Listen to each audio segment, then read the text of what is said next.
So we are back into Sacramento, and of course, what's the first thing that happens when we enter Sacramento? Traffic. But it has been a long ride. It's been a long day. It's most I've ever ridden all in one day. I've ridden like 3 hours at a time to bring my bike home, but there was a lot of traffic, stop and go. We stopped a couple times to get gas, to eat. But riding the hour and a half there and the hour and a half back, and then the probably like, I don't know, like an hour and a half of test rides. So yeah, it's been just a super fun day.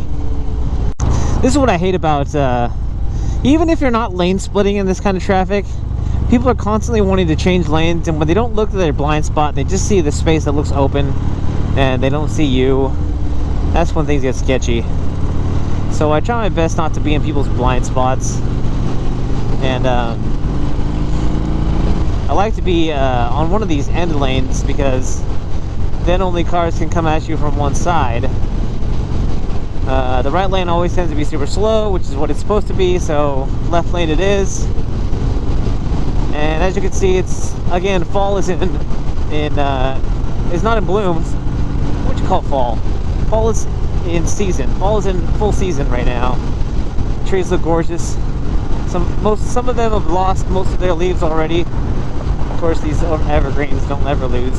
They're green. That's why they call it evergreen. So yeah, this is the worst thing about traffic in Sacramento, is that you can be riding along and then traffic just stops, and then it goes again, and then it slows down again, and there's never any reason. And I always wonder, and is it residuals from accidents that were here earlier, and that's just what happens when accidents happen, is that traffic slows down, and even when it speeds up, there's still that residual left over? I don't know. If you study traffic patterns on the highways in the United States, go ahead and post it down in the comments and let me know what the heck is going on when traffic just slows down and then speeds up again. Because sometimes you'll be stuck in traffic for like 20 minutes, you know, stop and go, and then it'll just speed up and it's done. And when things like that happen, it makes me think that maybe there was an accident that just got cleaned up, so there's no more accident, but traffic gets still slowed down. But anyway, the one nice thing about when I used to commute to work was the radio, and I would listen to sports talk radio sometimes, and I would listen to the news radio, which is also talk radio sometimes. They have callers and stuff. I actually used to call into sports shows every once in a while to make discussion. The worst thing for me is when people call in and ask questions that you can just Google, right? I like to call up radio station. Well, I don't like to do it anymore because I haven't done it in years, but when I would call a radio station, it would be to push conversation forward, to push discussion forward. People who call and are like, hey, what's the name of that player that's on the Kings? Where's this number? It's like, dude, go look it up yourself. Why did you have to call the radio station to do that? And I find myself, when I try to listen to sports talk radio now, and when they take calls, or even sometimes sports personalities, I won't say which one, some of them just irk me. Because it's like, you're not offering any insight here. You're not a former player. When you bring up discussion, it's just not stimulating conversation is what I would call it out as. And when it's just boring and you know that they're just creating conversation for conversation's sake, I don't like that. You know, if there's a big story going on in sports news, I'll listen to talk radio for that, because I like to hear like the buzz of around what's going on, like a big trade or something. But for the most part, I don't listen to talk radio, sports talk radio anymore. Nor would I even consider calling radio stations anymore. It seems like, and that's the thing, it seems like people who call the radio stations nowadays are either have really good takes on certain subjects, or they're just not the sharpest tool in the shed.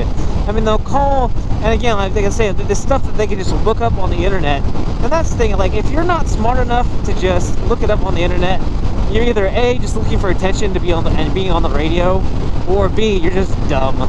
Sorry if you call radio stations to ask questions. But I'm guessing that's a small segment of the population, and it probably doesn't overlap on my my YouTube channel.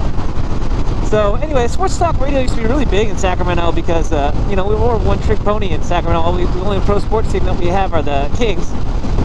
So you know, people would call to talk about the Kings all the time. Sometimes we talk Bay Area sports like San Francisco 49ers and the Giants, because we don't have any other teams here.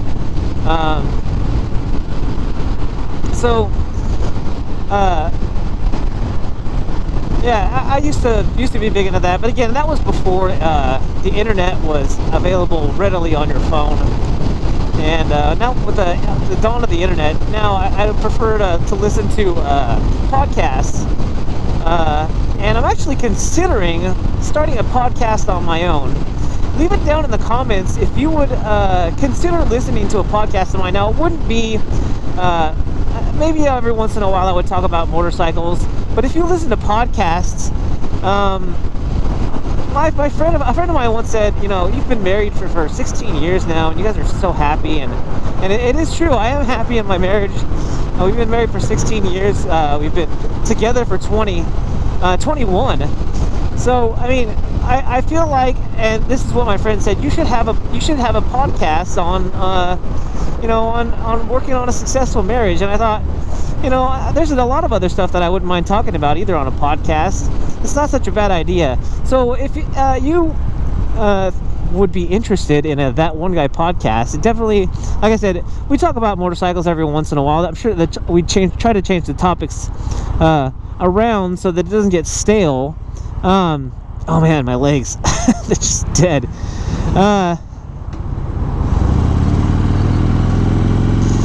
Good look at Sacramento here. Just love the city. The Tower Bridge there in the distance with the sun shining on it. It looks super yellow. It's cool. And you can't really see downtown from this angle, especially on a motorcycle. You get a better angle coming into downtown from the other direction, from the north. So yeah, I've been considering purchasing some equipment to start a podcast, and probably before I would do that, I would just put the feelers out and just start one with just whatever I have laying around. For my moto vlog, I've got some pretty nice microphones that I don't use, that I ended up that I bought and then haven't used for the podcast, or excuse me, for the moto vlog. So probably just try it out that way at the beginning, see what kind of interest there is. Again, this is just more to nourish my creative side than it would be to gain you know, thousands and thousands of followers or listeners. So anyway, leave it in the comments if you listen to podcasts, or if that's something that you don't care about. Go ahead and leave that in the comments too. So anyway, this is just a short video. This is actually on my way back from my test rides in Modesto. But some nice vistas riding through Sacramento, and just thought I'd turn the camera on and talk to y'all for a little bit. So guys, if you liked the video, hit that thumbs up down there, and if you're so inclined, hit the subscribe button and come back and see me. There's going to be a ton of content coming up, and yeah, you won't want to miss it. That's not entirely true. Maybe you're not the kind of person that cares so much that if you miss it or not. But anyway, come back and see me. Guys, if you're riding, please be safe, and if you're not riding, get riding. This is That One Guy, and I'm out.